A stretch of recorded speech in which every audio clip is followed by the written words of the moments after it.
Well, I guess, not too many questions, Mitch. For starters, one thing I think I haven't had a chance to ask you yet, you obviously had that state run with Portage in 2003, so 8-9 years later now. How much, as the week has progressed a little bit now, how much has that experience helped you, just go through some of the things maybe away from basketball to help get the kids ready for this state tournament? Well, I think for me personally, that experience is beneficial. I think I'm a little more relaxed, a little more confident. I know what to expect. I know it's ultimately with the big stage and everything else. When we're there, it's just a basketball game. When it's all said and done, and we got to do the things that we need to do. But really, for the guys, it'll be overwhelming. It's a pretty big deal, and again, I've said it before a couple different times. People ask me. I don't sense that the stage is too big for this group. I think they're confident. I think they believe in each other, and I think they're going to play well. And so, Brilliant's really good. They're a very good basketball team. We're going to have to play very well, but I think we'll put our best foot forward. When you talk about Brilliant, without obviously going into too much depth about what you want to do, what would be some keys you think for you guys to to be effective and to win that game? Well, what stands out with Brilliant is they are an outstanding defensive basketball team, and they can really force you into some turnovers. They remind you a little bit of Lakeside Lutheran in terms of the pressure that they can put on. Not quite, a little different style than Lakeside, but still the same level of intensity that Lakeside brings. And so hopefully that experience playing them every year will help our kids against that kind of pressure. They're real good defensively, and then they're really balanced. There's no star, so to speak. They're two guards. They're very quick, very good guards.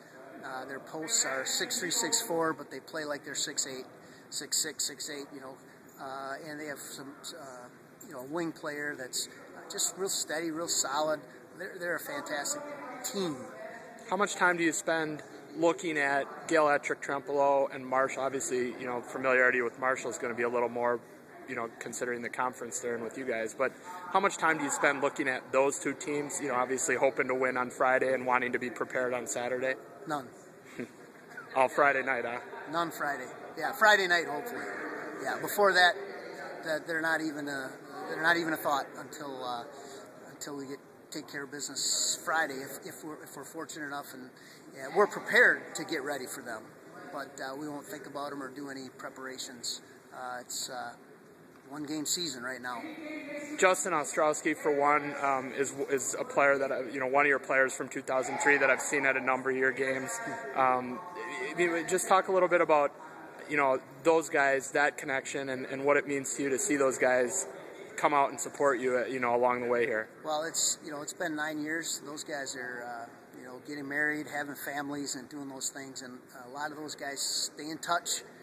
Justin is certainly one of those that is a good friend, and it means a ton for those guys to call or emails, and Ryan Kaufman and some of those guys. And so I know they're excited. I know they're kind of reliving it a little bit. 9 years ago, we had a special time. That was really neat. And they know what's about this group of kids and what they're going to experience now. But it is fun to have a lot of friends and a lot of people just saying, hey, good luck, and it's really appreciated. For you as a coach to have, I think you had 3 or 4 years away from the game there, and I just the other day read Kevin Morales' story that he wrote about you 5 years ago when you got the job, when you started at Lodi here. But looking back on those few years away, I guess if you could kind of pick out some things that you learned about yourself and the game in that time away that maybe make you a different coach now than when you were at Portage?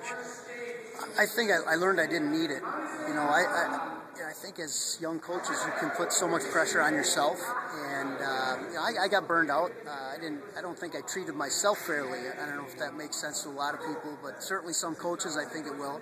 And I sensed that the result became bigger than the process and the inputs, and that it can't be like that.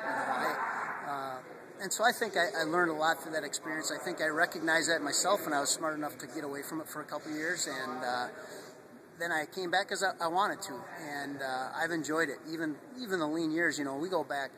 There's so many kids at Lodi. Ben Eibinger and Bryce Ryan and Drew Coots and Keith McBride and Tanner Moses, Courtgard. There's so many Lodi kids that I really, really respect and admire and appreciate. Because I'm no different now than I was 4 or 5 years ago. Those kids busted their tail and had great attitudes and competed hard, and so I had fun. I had fun coaching, regardless of the outcome, and it's got to be that way.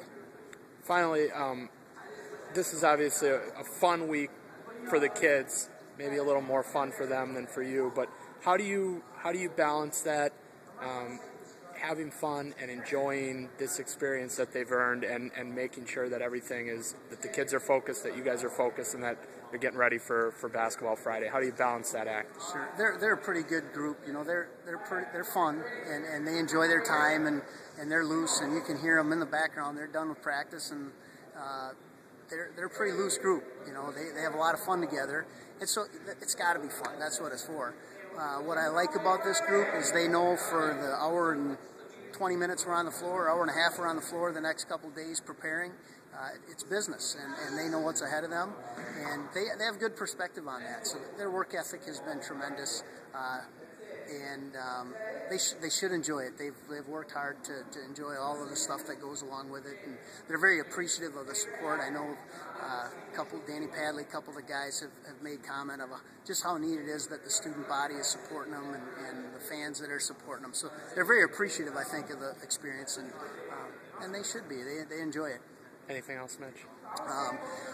Just the Lodi community as a whole has been fantastic, and everybody out there, I want to thank them, because it really makes it special when a whole school and a whole community join in together and believe. It's bigger than the people in this gym. It's bigger than our school. It's the entire community, and so we're embracing that. And it's going to take everybody in our community with positive energy for us to bring home that gold ball. That's what we want to do. Awesome. Good luck this weekend. Okay, thank you.